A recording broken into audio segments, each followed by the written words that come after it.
We just had the first Federal Reserve meeting after the re-election of now President-elect Donald Trump. It appears as though the election results had no effect on the Fed's policy decision to cut interest rates by 25 basis points, both in terms of action as well as in words. Chair Powell made some strong statements reasserting the political independence of the Fed, something we'll touch on later. I am so glad to be joined on Monetary Matters by my friend and business partner, Max Wiethe, the host of Other People's Money. Max, great to see you. How are you doing? I'm doing well, Jack, and I'm excited to be on Monetary Matters.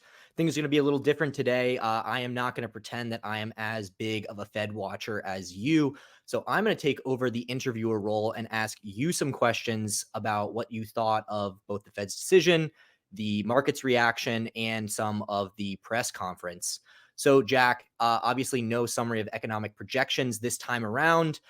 What did you think was the most important information to get from the Fed's statement, the differences from last time, and from Chairman Powell's answers at the presser? Thank you, Max. It's a good question. There were two flavors of questions that were kind of opposite. One was the bond market is selling off, so yields are going up.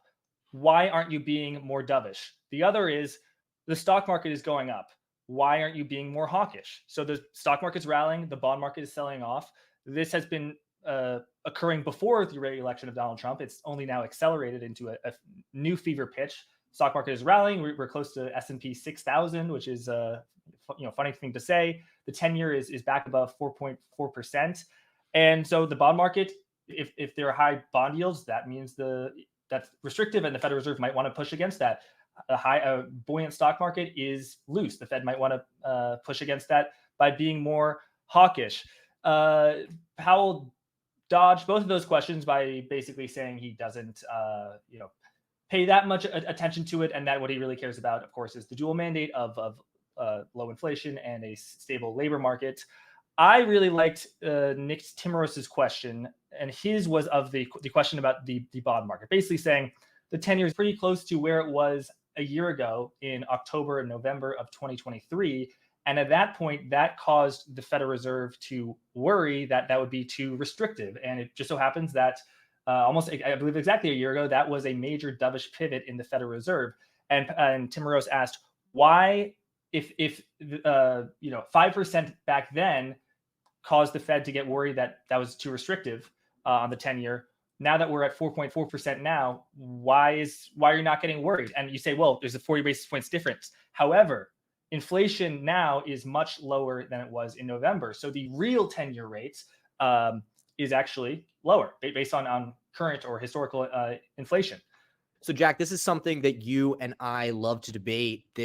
Are real rates restrictive? And I think it's one of those things where it's like, obviously negative real rates are stimulative because it's literally free money.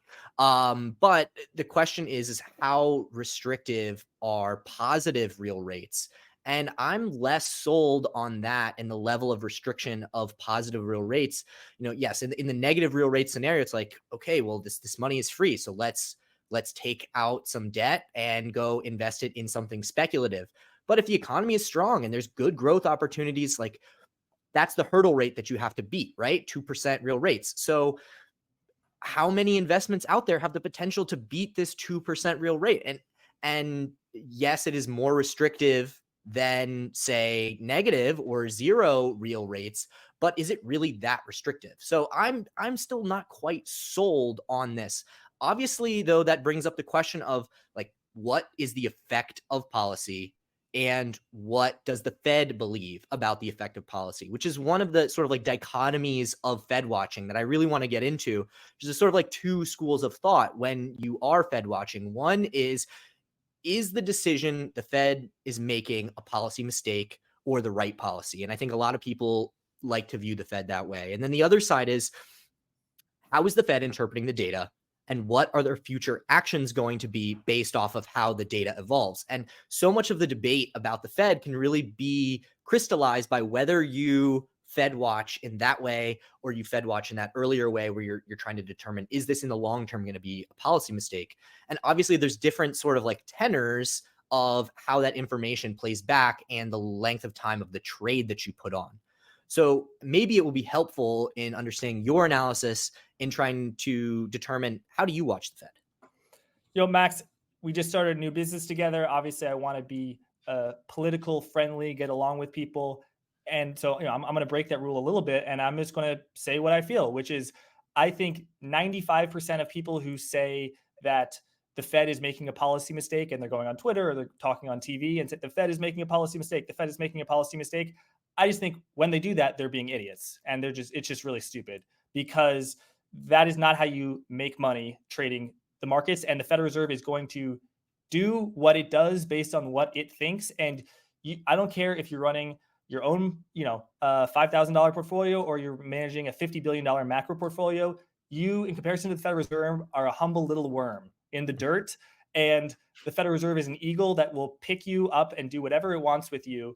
And your opinion does not matter. And that, in the same way, I might like some bank stock, but the market think it's going down. My opinion doesn't matter. I'm a humble little worm, and I am a worm because I'm a podcaster, obviously. But I think that, okay, why did I say 5% of people are not losers? Because I think some of those people who say the Federal Reserve is making a policy mistake, they're aware that they're being losers when they say that. Like, for example, when Stan Druckenmiller goes and says, I think the Fed make a policy mistakes, he doesn't trade based on that. He knows not to go against the Fed. And yeah, I just think that, it doesn't matter what you think. What matters is what the Federal Reserve thinks. And ultimately, if you're right and the Fed is wrong, it's going to take 2 years for that view, a long time for that view to play out, and you're going to lose money along the way. So it's nice to do, Max, our business is financial commentary and analysis and punditry, to be frank. And for our business, it's great. Fed make a mistake. I agree with the Fed.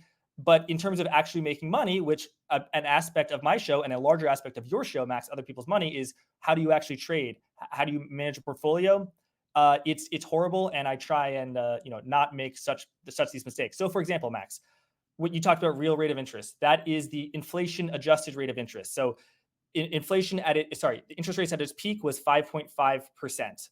If inflation's at zero and interest rates are at 5.5%, real interest rates are at 5.5%. If inflation's at 5.5%, real interest rates are at zero. If inflation is at 10.5%, real interest rates are at negative 5%. So, for example, interest rates of 3% could be quite restrictive when inflation is at zero, or negative 1 or negative 2% when there's deflation. That is much more restrictive than interest rates at 10% when inflation is at 20%. And you in some nuanced way disagree with an element of that about real interest rates. But Max, I think I agree with the Fed, but I think you acknowledge that I agree with the Federal Reserve, and the Federal Reserve agrees with me. Even if we're wrong and you're right, Max, you wouldn't go and put out an interest rate trade based on what you think. You recognize that, yes, as inflation falls, whether the Fed is right or wrong, as inflation falls, the real rate of interest goes up and is therefore more restrictive in the eyes of the Federal Reserve and merits further cuts. And so if you were to say, I don't buy that theory, I am just going to basically be short interest rates and expect that they won't cut, you'll lose money because they'll cut. So I think that's, you wound me up artfully, but yes, I think that you got to look at through the Federal Reserve's eyes and not through your own eyes, because even if you're right, the Federal Reserve doesn't care. You should care about what the Federal Reserve. The Federal Reserve does not care about your newsletter. They don't care about your $50 macro portfolio, $50 billion macro. They only care about economists and their own view, which they have their own network and their own economists. And it's just a mistake to believe to buy your own bullshit too much, even if it's right. Yeah, and to use your sort of like Stan Druckenmiller example of, he might say that the Fed is making a policy mistake, he's not going to make a trade on it. Like, I don't think that's necessarily true. He is going to make a trade on it, but the time frame of that trade is going to correspond with how his understanding of this policy mistake is going to play out in a way that the Fed is going to have to make a change to their policy. And so he's not going to bet on next Fed meeting short-term interest rate futures unless he's highly confident that the data that the Fed cares about is going to reflect the nature of that policy mistake such that policy is going to change, or he's going to express it through a security that, maybe has a tailwind at its back and it's going to benefit from this this policy mistake, or if you short it, is going to be hurt by it. But over a time frame that matches up with the actual plumbing. And there are obvious examples though where like the policy mistake is like so large that it does make sense to sort of like take this contrarian view, but again with the understanding of time frame. And like that would be an example like when the Fed was so far behind the curve of inflation during COVID in 2021. Like inflation is clearly going up, they haven't gotten off zero. Like that is the moment to sort of like be contrarian about like the Fed has lost the plot. Not right now. Yeah, I completely agree, Max. And I'll say I know multiple people, either in their own portfolio or for a hedge fund that they work or own, that made over 100% in 2022, in large part by shorting bonds, by betting that the Federal Reserve was way behind the curve. They short the 10-year at 1.5%. It went to 4.5%. They made a lot of money.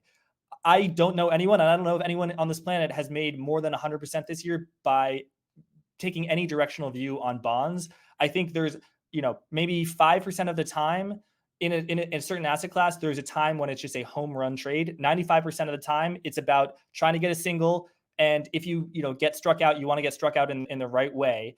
And to increase your odds and just eke out that edge. So I think macro portfolios now are probably, they're struggling to beat the very few macro hedge funds I think have beat the S&P this year. It's a huge bull market in stocks. And I at least don't see any obvious trade. And so that's why I have such disdain's a strong word, but contempt. No, disdain. People who say the Fed's policy mistake, it's like, okay, you're going to you'll make 4% if you're right. And if you're wrong, you'll lose 8%. That's not a good way to make money. Whereas in 2022, it just was so, or I should say in late 2021, it was so obvious with the benefit of hindsight, and inflation was at 9% and interest rates were below 1%.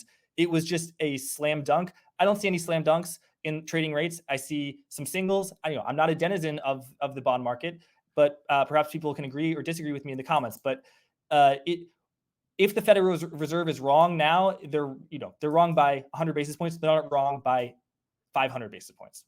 Yeah, and like going back to 22, like I think a lot of the best performing funds that year were people who recognized that sort of slam dunk trade and got really, really big into it, like Hydar Capital. I think they were up like multiple hundreds of percent. Super volatile fund. That's kind of like the main thing that they do there is take these sorts of like big bets, but it's not, certainly not the big trade this year is trying to call policy mistake on the Fed. So Jack, we've figured out how you like to look at the Fed. You were really focused on this real interest rate question and the level of restriction. I mean, he did sort of signal, he said we're on a path towards neutral. So clearly the Fed does believe that policy is still restrictive. So the question then is, what is the point of neutral? Were you able to glean any insight into where the Fed thinks neutral is? I mean, they gave some insight last Fed meeting with the summary of economic projections. Powell was asked multiple times, essentially, can you give us an update on the summary of economic projections in your own words, which he sort of denounced, rejected that question pretty quickly. But were you able to determine somewhat where neutral might be? No, but I think that he stressed that the Federal Reserve is still restrictive, and I think they're still pretty far from restrictive. Max, we're almost 20 minutes into this interview. The question people want to know ultimately, okay, Jack, that's nice you said this, it's nice you said that, but ultimately, Jack and Max, was this a dovish meeting? Was this a hawkish meeting? Was it a neutral meeting? I think it was a moderately dovish meeting, and I'll tell you why. And by the way, I say that despite the fact that the 2-year yield has not moved at all. If the 2-year yield had declined 20 basis points, it would be an obvious slam dunk 100% call that the market thinks it's dovish. It's dovish. The 2-year hasn't moved at all. I still make the call that it's a moderately dovish meeting. Why? Powell talked about real interest rates, which as inflation falls, talking about real interest rates and how the real interest rate goes up and therefore nominally you have to cut rates is inherently a dovish phenomenon. Secondly, he used the phrase middle path at least twice. That is a phrase, middle path, or in some instances, golden path, that I associate with Austin Goolsbee, who used to work in the Obama administration. He's now running the Chicago Fed. He is a dove. And over a year ago, in probably late September, early October, Austin Goolsbee came on the Odd Lots podcast and he was doving it up. And what did the Federal Reserve do a month later? They dubbed it up. So if Powell is echoing that language, that's just a little bit of a breadcrumb to me. I'm a mouse following the dovish breadcrumbs. It's dovish. So I think yes, the odds of a 25 basis point cut in December, based on CME Fed funds future probability, marginally went down. So the market slightly increasing the odds that the Federal Reserve will be flat. But I think they still will do the 25 basis points cut. Obviously, it depends on the data. If inflation comes in super hot or the labor market, 400,000 non-farm payrolls, obviously the Fed is going to maybe pause a little bit. But I interpret it as moderately dovish, especially considering the data, which has been pretty strong. So do you think that change in market pricing was related to the statements that he made about that it might be, as the data comes in, it might be reasonable to adjust the pace of easing? Do you think that that's what the market was keying in on in changing the price for December? I think Powell said that before. There were slight tweaks to the language, both in the FOMC statement that came out at 2 p.m., as well as his speech, in particular, the beginning of the speech before the questions at 2:30 p.m. But the vibe was the same. The message was the same. We can be flexible. We are on no preset path. If inflation comes in super hot, we can pause, or we can, instead of cutting every meeting, we'll cut every other meeting. And if the labor market weakens, a lot to our standard, it will be unwelcome, and we will cut aggressively. We'll increase the pace of easing, maybe do some more 50 basis point cuts. He reiterated that message. I do think, though, that whenever the Federal Reserve talks about slowing the pace of cuts, oftentimes they make the implication that it won't impact the destination. For example, the Federal Reserve was reducing its balance sheet at a certain pace. They've tapered quantitative tightening. So now they're reducing their balance sheet by less every month. They make the argument that, that's just so we can ultimately do as much. Basically, we will end up reducing our balance sheet by as much, if not more, because we're cutting it slower. I think that's kind of BS. If you are at a party and you're drinking a shot every 15 minutes, and then you slow it down to now, then you're having a shot every 30 minutes, you can make the argument, I'm going to end up as drunk as, at 2 a.m. I don't buy it. That's how time works. Yeah, I think there is definitely some truth to that. And like the counter is, like, I remember back in 2018 when the Fed paused their hiking cycle and they called it a pause. And a lot of very smart people pointed out that the Fed has never followed a pause in the hiking cycle with another hike. It has always been followed by a cut, at least in like the post, the post Greenspan era. It has never been followed by a cut. I haven't done as much like looking into whether it's true on the easing cycle side as much as it is on the hiking cycle side. But certainly it is true that this language around pausing or slowing has historically shown that they're not going to get to the destination that they have set out before. Yes. From memory, the Federal Reserve cut in 2019 and then did a pause, and then came COVID in March 2020, and they cut immediately quickly. But that might be an exception. So yes, I mean, when the Federal Reserve pauses, it tends to pause for a very, very long time. Max, should we just take a little bit of a detour and talk about how much the stock market has been rallying, as well as it's not just Nvidia, it's not just Apple. The bears have been wrong, and there's been a broad rotation into risk-on parts of the market. I mean, the people who say it's just Nvidia, have they looked at Goldman Sachs? Have they looked at Stifel? Have they looked at all these investment banking companies? Have they looked at these private credit firms that are funneling tremendous amount of money to risky borrowers? They might not say they're risky. Of course, we know that they are risky. And the IPO window, it's not very open now, but it might open, and the market is pricing in as if it's going to be a soft landing. So when people say you got to trust the bond market, listen to the message that the bond market sends, but the bond market isn't always right. We've seen the bond market be wrong very, very often over the past 4 years, let's say.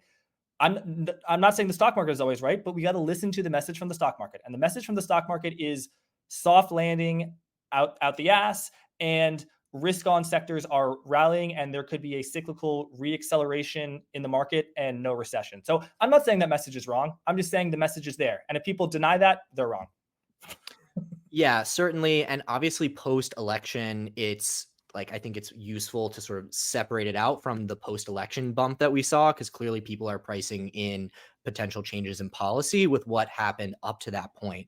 You know, in prepping for a conversation today, we both took a look at the S&P, at S&P's sort of sector report that they put out at the end of each month. So this was at the end of October, obviously not including the election. And on a one-year basis, I think every single sector was up. Financials had performed phenomenally. Utilities had performed phenomenally. That's maybe one that's like more aligns with the bond market's view, at least up until recently with the reversal in rates. You know, the statement that Nvidia and the tech sector is what has pushed the index higher is true, as because it's a market cap weighted index. But the idea that there was no broad participation is also not true. And that it was, you know, small caps have done really, really well. Post election, I think Russell was up 6% on the day. But that was a big bifurcation from up to this point. The Russell had sort of been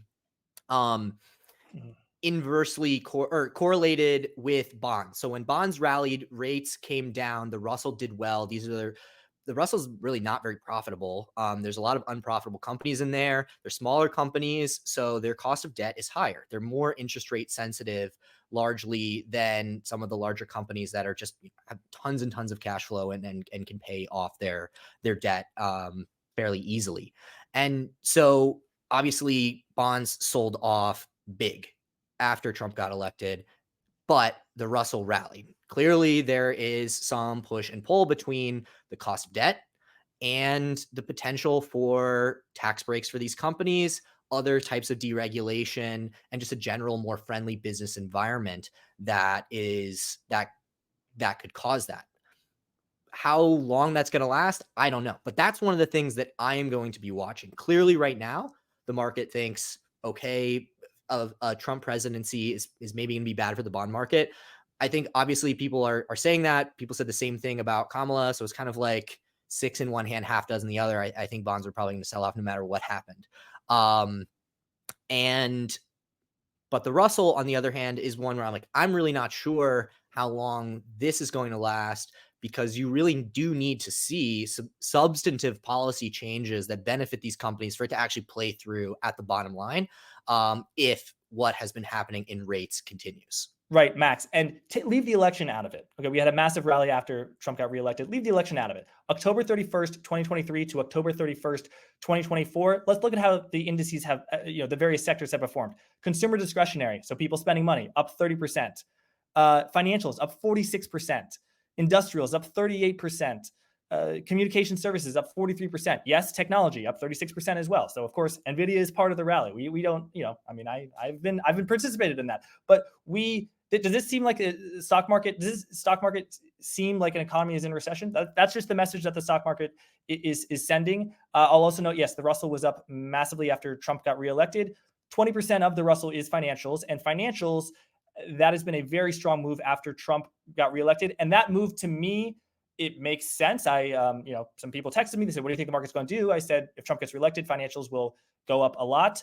And I think other people thought that, and the move made sense to me. In other words, I agreed with the actual fundamental analysis, because Trump is going to deregulate, or at least not regulate, some proposals. I think that banks will have to hold less capital. I think that banks can do more M&A. There'll be a large increase of mergers and acquisitions, and investment banks obviously benefit from that. So that move makes sense to me. Now, the move that Trump is going to be super inflationary because of his tariffs, they're a tax on the middle class.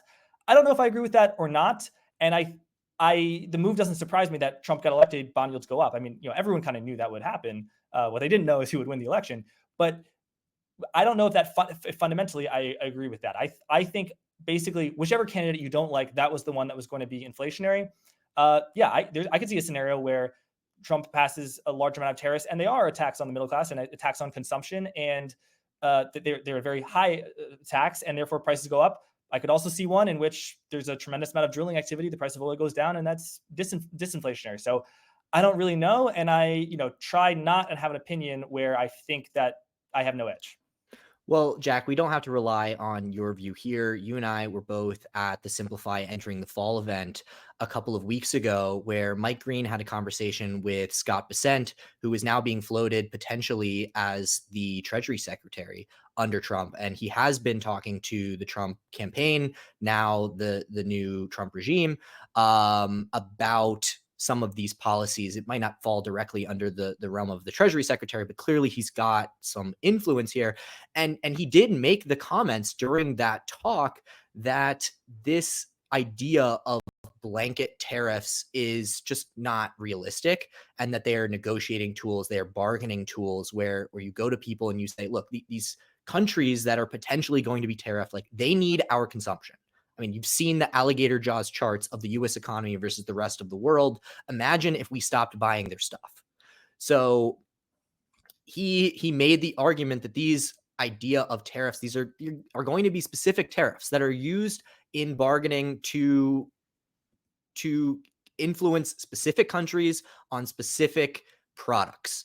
And so, he might pass a broad tariff, he might not, but at least somebody that seems to be more connected than you and I suggested to us very recently that the idea of broad tariff is just not realistic. Yes. What I remember Scott Bessent saying is that tariffs would not be inflationary. Of course, I take that with a grain of salt because he's associated with the Trump administration. That's what he believes.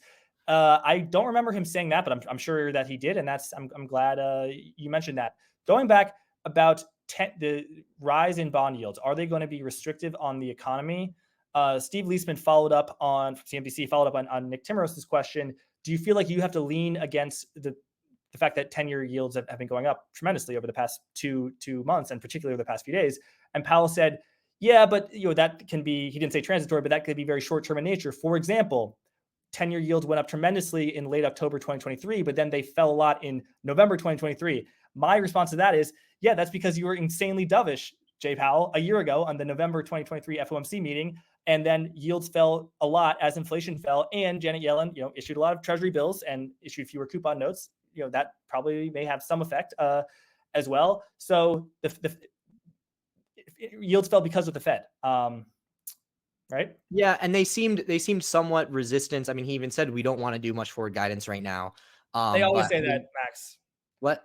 They always, the Federal Reserve, for 4 years, they have been saying, we don't like forward guidance. We don't like hinting or telling the market what we're going to do. And they either tell the market what they're going to do and the market interprets it correctly, or they don't say anything and the market interprets it regardless. So the market is going to interpret forward guidance regardless of whether there is any forward guidance. They're going to pick up on breadcrumbs regardless of whether they are there. And, shout out to my former show, Forward Guidance, which I created. It was a great name, and it's still relevant. Yes, it was said multiple times. And you are right about that, but clearly as much as he said he didn't want to give forward guidance, I mean, he definitely gave some look through to what to expect moving forward from the Fed. And you mentioned the 2-year didn't really move that much, but looking at the long bond, like, we did see a rally. So clearly the bond market did react somewhat to these statements. Right, and Max, if there was no forward guidance, there wouldn't be a meeting. It would, back in the good old days before we were born, they don't even announce what the policy is. Bankers have to be in the market and say, oh, whoa, what happened? There's just suddenly a lot more reserves, so interest rates have gone down. Now it is totally opposite, and the way the Federal Reserve manages it is totally opposite, and it's changed dramatically. But yeah, they have 300,000 subscribers on YouTube. They're top content creators. Yes, exactly. But so Jack, there was one other question that actually came from the Fox Business reporter where he asked about inflation. Obviously, we did get an inflation print. The last one that was like a little bit higher than maybe what the Fed and everyone was expecting. Obviously, they focus on PCE, and he cited the 2.7%. I can't remember whether it was core or whether it was just straight up PCE. And Chair Powell did say, well, look, we look at the 3-month and we look at the 6-month. He sort of dismissed that 12-year mark, and he started to get into the shorter term measures of inflation, and that both 3-month and 6-month are below trend. And then he also got into sort of the components and said 90% of the components are now below, and what is lagging is housing. You mentioned to me that for 2 years, Powell sort of downplayed this lag in housing and said it matters to them. It's something that they're keenly focused on. And he seems to have changed his tune on whether this housing inflation, this rent inflation is lagging. And he talked about insurance too, which I think is interesting, just because insurance is like something that it's so hard to raise prices and to raise rates. You have to file a rate change in every state that you want to raise rates in. And then there's a back and forth, the Department of Insurance to get it done. And then there's also just like the fact that if you raise rates before everybody else, you're not going to sell any policies. And Max, I mean, you know a lot about insurance, definitely more than I do. Is it true that a lot of insurance policies are tied to inflation and CPI? I don't know so much about that. I mean, I know more about like the mechanics of actually changing rates, and that it's at the state level. It goes to the Department of Insurance. Certain states like California, like famously, like won't approve any rate increases, and at times like insurance companies have like said, we're going to just pull out of California. We're just going to not offer there because we can't make any money, which, you know, at the end of the day, like insurance is not to like make things cheaper than they are. It is a risk protector. But I digress. I mean, it's really just focusing on like rent is slow. Insurance is slow. It doesn't mean that the prices of things are still going higher today because insurance is going up. Like insurance lags. The housing side lags. But the big question I have for you is the change in the tone of Chair Powell on whether these indicators are lagging or whether they're starting to be more real-time indicators. And that was a clear change. Yes. It's November 2024. I believe the way that, at least in consumer price index and probably the PCE as well, the way it's measured is there's 6 cohorts of renters or owner equivalents rent. And every single month they ask one of those things. So there's a chance that people 6 months ago, 11 minus 6 is 5. People who experience a price increase in May or a lack of a price increase in May, it wasn't picked up until this November data, which will be reported in December. So shelter is lagging, owner equivalent rent as well as actual rent is lagging. But that's always been true. So the disinflationists, and a lot of them are recessionistas who've obviously been wrong, that real inflation is actually lower than where it is because the 6% inflation is actually 5% because the shelter inflation that's 7% should be actually be 5% because it's been lagging this disinflation. That's probably true, but it was true 2 years ago, and the Federal Reserve rejected it out of hand. And I think the fact that the Federal Reserve and Powell is now embracing that truth is because they are very close to their target. That journalist, Bradford, I believe is his name, who cited that the core PCE, which is the measure of inflation that the Federal Reserve cares about, not the CPI, was 2.7% year over year. So core PCE excludes food and oil and energy. Powell pointed out that the 3 and 6 month annualized rates were actually 2.3%. And if you look at headline, which includes energy and oil, of course, it's always funny that you talk about core and excludes food and energy and oil. Food and energy is core and central to everyone's life, of course. But the headline PEC, which includes food and energy, is at 2.1%. And 3 and 6 month annualized were at 1.8 and 1.7% respectively. Why? Because the price of oil has gone down. So the Federal Reserve is pretty close. And that's why they want to continue to cut rates. And if inflation, I think, continues to be where it is, not just continues to go down, but continue to be where it is, I think the Federal Reserve will continue to cut. And they put in their September summary of economic projections that they saw them cutting 2 more times, like 4.4% on the Fed funds. Now they're at 4.6%, in between 4.50 and 4.75. They're at 4.6 now. And one more cut is going to get you to that 4.4. So until data comes that changes my mind, my base case, as is the base case of the market, is that the Fed is going to cut 25 basis points in December. Well, you stole one of my next questions, Jack. But I did want to point out one of the things you were talking about, how it's funny that food and energy excluded from core. I think it's funny that whether you're an inflationista or a deflationista, you cite core or you cite headline, depending upon which one confirms your narrative. So there were points in time, obviously, when food and energy had risen faster than some of these lagging components. And so headline was higher, and journalists who are highlighting the inflationary pressures are going to cite that headline number. Then when those things come down faster and these lagging indicators are remaining stubbornly high, it's amazing how core starts to get cited. It's not that people care more about one versus the other. It's that there's a confirmation of priors that is happening from each of the others. So pay attention to who consistently cites one number because they think it's more important versus somebody who cites one number because it confirms the story that they're trying to push. Yes, and there will always be data, whether in the financial markets or in the economy, to confirm one point of view. There was, during the biggest nominal boom probably in history of, let's say, January 2021. And by the way, the reason it was booming was because the economy was it was emerging from a depression. So when you emerge from a depression, things grow insanely quickly, as they did in 2021.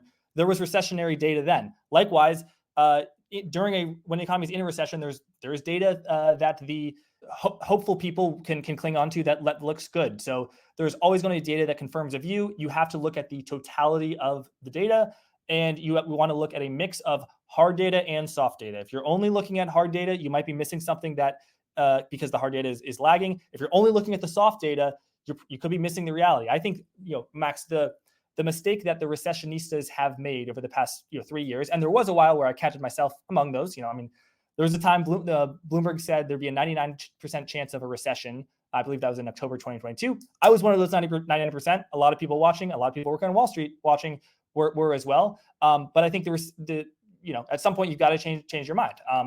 And I remember in 2023, I just realized that the stock market had stopped going down. So I said, hey, if you're short stocks as I was, you're losing money every day. Maybe that's not a good thing. Maybe you want to be long stocks instead. But you have to be willing to change your mind. And I think the big mistake the recessionists made is assuming that growth slowing from 15% to 6%.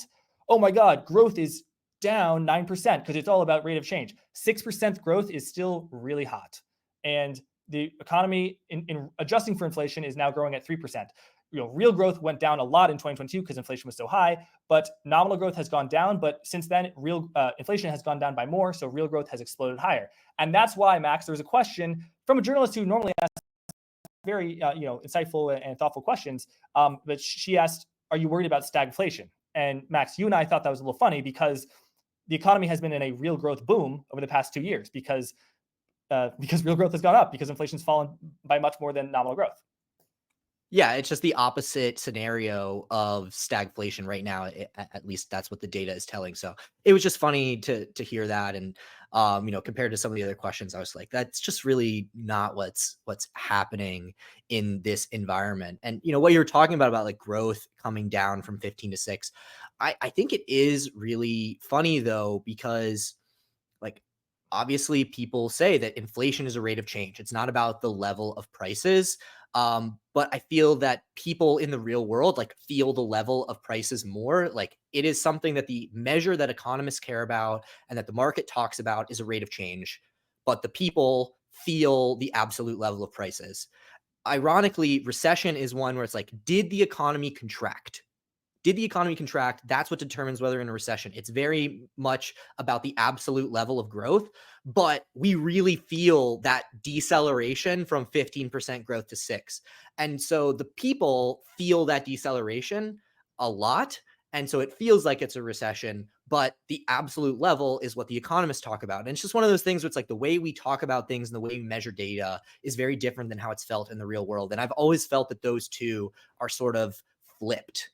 Where the absolute price level is what people feel, and then actually in growth, the rate of change of the growth rate is something that people can really feel.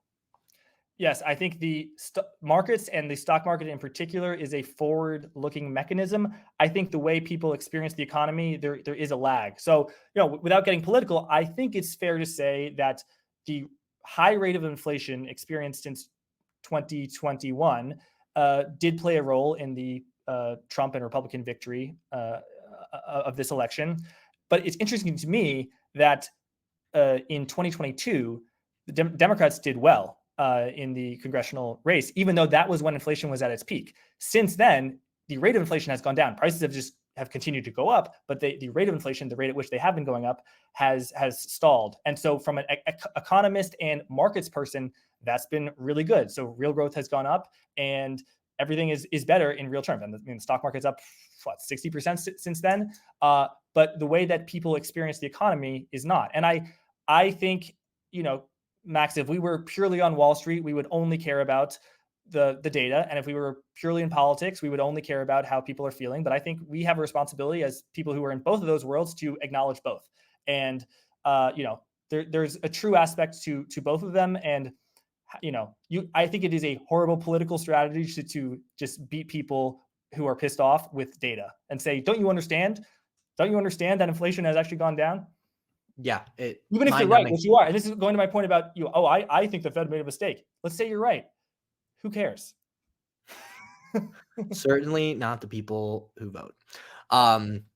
But Jack, you gave a call on the December Fed meeting that you think, barring any major data surprises, that they are going to continue to cut rates. I'm going to hold your feet to the fire a little bit on some other calls. So clearly it's been a bull market. Are we still in a bull market? Are you bulled up? We talked a little bit about valuations coming into this. Some parts of the market valuations are high, some places not as much. How do you feel about the stock market moving forward? And you can pick whatever tenor you want. Max, that's a great question. I don't like to discuss my personal portfolio in too great a detail. I traffic in some pretty small cap stocks. The last thing I would want to do is mention a ticker of that stock, and then someone buys that stock or shorts that stock based on what I say, and they don't do their own analysis and they get screwed. That's what I don't want, and that's why I don't like to talk too much about individual stocks. But I like the question because I don't have I've kind of been trashing people who have a view on something that they don't have skin in the game on. I don't have skin in the game. I don't trade short-term interest rates. So my view is worthless based on that, because I don't have skin in the game. I do have skin in the game in the stock market. I have my personal portfolio been quite bulled up. I've been aware that the stock market has not been cheap, and it probably stopped being cheap over a year ago, and it's 2023. But I'm aware that is while valuation is a good term predictor of long-term returns, it is a horrible predictor of short-term returns. So if the S&P price to earnings ratio is at 24, it can go to 26, it can go to 28, it can go to 40. And I think that short-term it trades much more on macro and earnings and rates of change rather than on valuation. So yeah, I have been bullish, and I'd say I'm a nervous bull now. It's worked way more than I thought it has. As you know, Max, I do discuss tickers with you, not the audience, but some small cap banks I've been trading in are up quite a lot, and I don't know exactly how to handle that because I still like the companies a lot, and I think they're a lot higher quality than the average bank. But the average bank is up by just as much as the small cap, and that's where I probably haven't sounded very humble over this, but I think it's more important to create good content than to be humble. So if me kind of spiking the ball a little bit is good for content, I'll do that. But I think that what is truly humbling to me is the fact that I bought this bank stock because I thought it was way better than all the other regional bank stocks. It's worked phenomenally well for me, but so have all the other banks. So my analysis that this bank was better than the other banks, the market hasn't agreed to it. That being said, it's worked, so I'll take it. Jack the beta hog Farley. Yeah, that's exactly all he cares about. Just give him the beta. I think we've touched on most of the things that we wanted to regarding the Fed meeting, regarding the market. Is there anything that you want to close on? Let's see. Well, just going back to the market, I feel like one trade that has really worked is to be bullish on stocks and to be bearish on bonds, or to be bullish on stocks and neutral on bonds and bearish on commodities. Things don't last forever. In 2 years, I think there's a close to 0% chance that regime will have been intact, where stocks continue to go up at 20 to 30% per year and commodities continue to go down. I guess anything is possible, but every trend, every regime contains within it the seeds of its own destruction. And I think that regimes can change and people should be prepared for that. I mean, I guess the last thing, Max, is I don't, as someone who, I was bearish at the lows in October 2022. By the way, most people were bearish at the lows. That's why it was the lows. But I did interviews with people who were very bearish on the lows in October 2022. So as someone who's aware that, people might be listening and say, Jack, you interviewed so-and-so and they were super bearish at the lows in October 2022. Are you saying you're bullish on stocks now? So I'm aware of that. And with the very high valuations in the stock markets, I think a long-term allocator might be wise to be underweight. If you're a 50-year-old person, a 55-year-old person, and you have a 30-year time view, if your allocation was 60% to stocks, maybe it's time to take it to 55%. I'm less than, I'm in my late 20s, so I'm a bull on stocks, and I will continue to be a bull on stocks until I see bearish things happening, which I don't. I'll give you an example, Max. Everyone talks about how the IPO window has been closed and there's no new companies. If we're in a real bull market, why are there no new IPOs? Now that's very interesting. Mike Green, who we both have a lot of respect for, has got an interesting view that it's because of the death of active management, that it's BlackRock and Vanguard and passive investing, and they're not there to buy the new IPOs. However, if there are no new IPOs, what can people put money in? NVIDIA, Apple, Google, and a handful of other quality stocks that have done well. I do think there could be a slight bubble, a price bubble in very high quality stocks. We were watching television this morning, Max. There was an ad for Wingstop, fried chicken. I haven't even had it. I'm sure it's great, but it has a price to earnings ratio of over 100. And people have made a lot of money in that stock. And they say it is, they've got this model, this franchise model, low capital, whatever. I'm sure it's high quality. Costco's high quality. I'm not saying Costco's not high quality, but it has a price to earnings ratio of 50. FICO has a price to earnings ratio of over 100. Long-term, very long-term, 50 years, what matters is being a serial compounder, but you can get screwed on a 3 to 10 year time horizon, or a 1 to 10 year time horizon, if you buy stocks, super high quality stocks that are too expensive. So that's where I stand, Max. Okay. All right, Jack. Well, thank you very much for sitting in the guest chair for this episode of Monetary Matters. It's been a lot of fun to join you. I'm excited for all the things we are going to be doing together here, and look forward to doing this again for these sort of special market update episodes that we just need to get out nice and quick. Yeah, and by the way, Max, today we talked a lot about the bond market because that's the Federal Reserve. We touched a little bit on the stock market. Tomorrow, so November 8th, I will be talking to an analyst known as Citrini. And this is an analyst who has nailed the past 2 years. He was early on AI. His AI basket is over 100%. He was early on the Ozempic, GLP-1s, those type of drugs, as well as other themes. My previous show, Forward Guidance, in the late spring, early summer, let's call it late spring, he came on Forward Guidance and talked about his election basket. His election basket included banks, non-banks, Fannie Mae and Freddie Mac, basically all the longs that have gone up over the past 2 days, and a lot of the shorts that have gone down. So I'll be speaking to him tomorrow, and Max, I like people who have been right in the market, and I think people who've been right in the market, I want to do what I can to get their word out there and boost their reputation if possible. And people have been wrong. I want to be polite to people, but I want to hold their feet to the fire. So Max, I mean, can we say that about the Monetary Matters podcast network, which we are co-creators of, that we don't want to be, we don't want there to be a 10-year bull market in stocks and for us to be interviewing bears every day. Likewise, if there's a crash in the market and there's a huge economic issue, we don't want to be Pollyanna saying everything's fine. We want to cover things as they are. Is that accurate, Max? Yeah, definitely. I mean, we've both been doing this for a while, back to our days together at Real Vision, and it's always one of the hardest things to deal with, the question of bringing people on who people want to hear from, which largely seems to be about what is working right now. The best performing interview about precious metals I ever did was like at the top tick in August 2020 probably. Yeah. August 2020, the best performing gold interview I ever done. So, we're and, both. And if we did it 2 years ago when the price of gold was down 30%, no one would care about it. Oh, they probably are starting to care about it now. No, nobody would have clicked. So, we both pay attention to this, and, we think about these things as well, but obviously, like running a media business, you have to drive views, and that's what sponsors and advertisers want to see is people coming in. So we ask all of you, our viewers, to keep an open mind and to click on as much as you can, regardless of whether the topic or the guest does not seem interesting, because we can't bring on new and exciting people for you if you don't want to watch them. If you just want to watch the same people every time, we love our regulars, and we love the people who, go out there and they create a big name for themselves in this financial media space. They do so for a reason, because they're great communicators, because they have interesting ideas about the market. But with that being said, we are beholden to you, our viewers, on what you want to watch. And we want this channel to be a place of discovery for ourselves and for everybody. And we ask that you help us as much as possible with open-mindedness about the people that we bring on and the ideas that they have.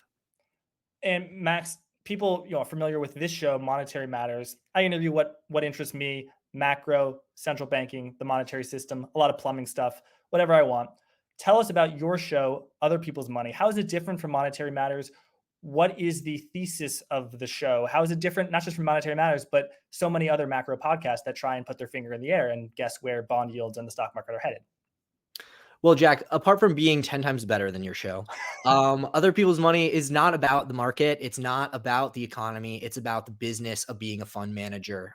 It's such a highly regulated industry with so many differences between private fund managers. And when I say private funds, that can be hedge funds, it can be venture capital. Basically, they don't have a prospectus. You can't buy them on an exchange like an ETF or a mutual fund, to those ETF and mutual fund businesses. And then you've got RIAs who are doing separately managed accounts, and how those businesses grow are so different. I mean, that's a lot of the participants in markets are running those businesses, and the decisions they make are based around their own personal business decisions as much as, well, obviously they're all fiduciaries. So they have their fiduciary responsibility, but the idea that these things don't push around, who is playing, who's in the pool, that is playing in markets. And so I'm really interested in exploring these topics of, like, how do fund managers think about their business? And just as well, it's just like an underserved niche. I mean, there's so many podcasts out there for good reason that are focused on what is going to happen next in markets and in the economy. And I just don't think you guys need another one. You don't need me on that. So I want to attack a different niche and make a show that is maybe for a little bit more of a professional audience or an aspirational audience that is interested in getting into markets. But even if you're not a professional money manager, I still think it's interesting to tune in every once in a while and get to hear about the types of things that, that aren't in the stock market, that are keeping these guys up late at night, thinking about growing their businesses. And in many cases, I mean, there are certain aspects of the fund management industry that have a lot of headwinds. So not just growing your business, but keeping it alive and well, as these huge multi-managers are consolidating assets, as passive is taking share.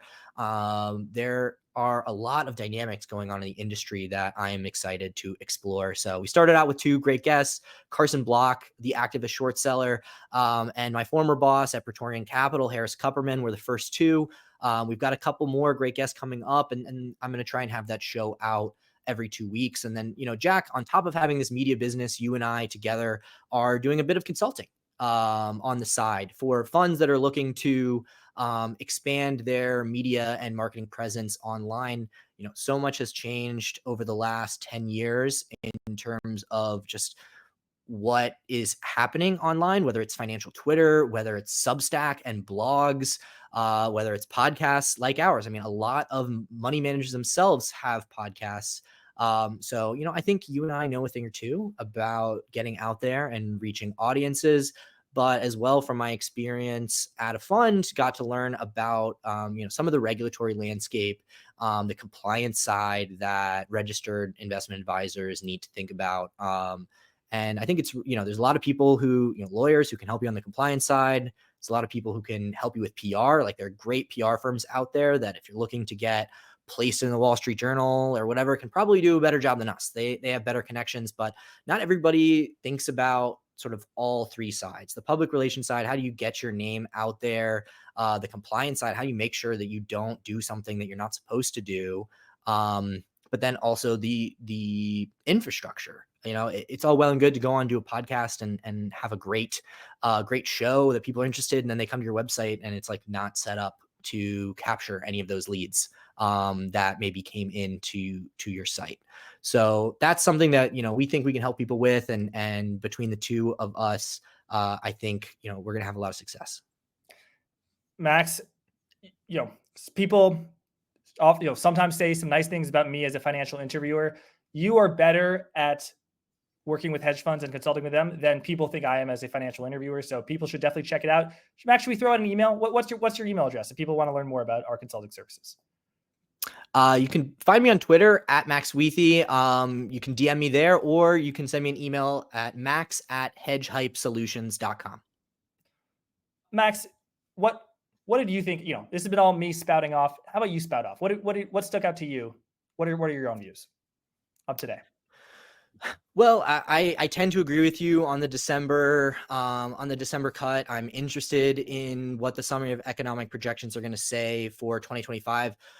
Actually, Jack, we planned on talking about this, but we didn't get at all into what I think was the bombshell of the whole presser when Powell was asked about whether he could be fired or and he basically said, no, I'm not going to step down if he asks me to. And 2, he can't remove me even if he wanted to. So I know Trump is not going to let that comment slide without some sort of follow-up. Maybe he said something while we're recording right now, and this is going to be out of date, but I'm excited to see what Trump has to say about Chairman Powell sort of standing his ground on the political independence of the Federal Reserve. So, at least in the short term, it does not appear that the election of President Trump is going to affect the Federal Reserve. And, I think going into the election, there were a lot of people saying, oh, the Fed doesn't want Trump because he's been so loud about his opinions. And so they are going to cut rates to help, at the time, a lot of people were saying to help Biden, eventually to help Harris. And, clearly, I think although they did start to cut interest rates, I think it was largely data dependent that they decided to do so. Real rates had risen tremendously. Inflation had come down a lot, and we had started to see some weakness in the labor market. Not that we're close to like historically bad points in the labor market, but I think that at least for now, the political independence of the Fed is without question. And, I wish, Jack, I had been as bulled up as you on the stock market, for most of 2024. And I wasn't. So, kudos to you for that. I'm always reticent to say, especially at moments like this, we're approaching S&P 6,000, that I'm pretty bulled up, but, I do have to hand it to the Fed on the soft landing side. And I don't, at this point in time, see anything that would lead me to believe that the economy collapsing is going to be the reason for the stock market to sell off. Some of the things you highlighted in terms of, is it a bubble? Are valuations too high? How long can that continue? I mean, that has me cautious as well. But the idea that economic collapse is what is going to bring down the stock market, I feel pretty confident at this point in time is not going to be the case. I agree with you. And I don't want to play up how well I've done in the market or how bullish I am right now. 2023, I drastically underperformed the market. So, it seems like all my good years are in even numbers, 2022, so probably 2025 will likely be a bad year for me. But in 2022, I was quite bearish and I was an active short selling individual shares. There were so many crappy companies in 2022 that had gone public in 2020 and 2021. Many of them were SPACs. I was short several of them. None of them exist anymore. They don't exist anymore. And there's no crap to short now. NVIDIA, it's maybe overpriced, but it's not crap. Maybe Supermicro is crap, but I don't see the bull market in crap. I think you have to, for there to be a bear market, I'm not talking about 10%. I'm talking about a bear market. I'm talking about a 25, 30% correction. You have to have a bull market in crap that precedes it. And right now, okay, the market's 10%. Let's say it's 20% overvalued. The S&P, I know a way to solve that. over the next year, S&P will go down 10% and earnings will go up 10%. Suddenly the market's fairly valued. And that may, the day of severe declines may be good for some content and, good for the bear emoji to come out on CNBC, but that's not systemic. So yeah, stock market is rich. Who the hell knows? I'll just say, yeah, that was a great moment. Victoria Guida, fantastic journalist. She asked, Trump advisor suggests that Jay Powell resign. If he asked you to leave, would you go? Powell said no.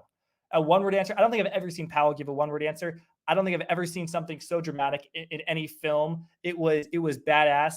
And Guida followed up. She said, why? Because you think you won't be required to leave? And Powell said no. And another journalist, Andrew Ackerman, asked, has the Federal Reserve determined the legality of firing a Fed chair or Fed president, member of the FOMC? And Powell said, not permitted under the law.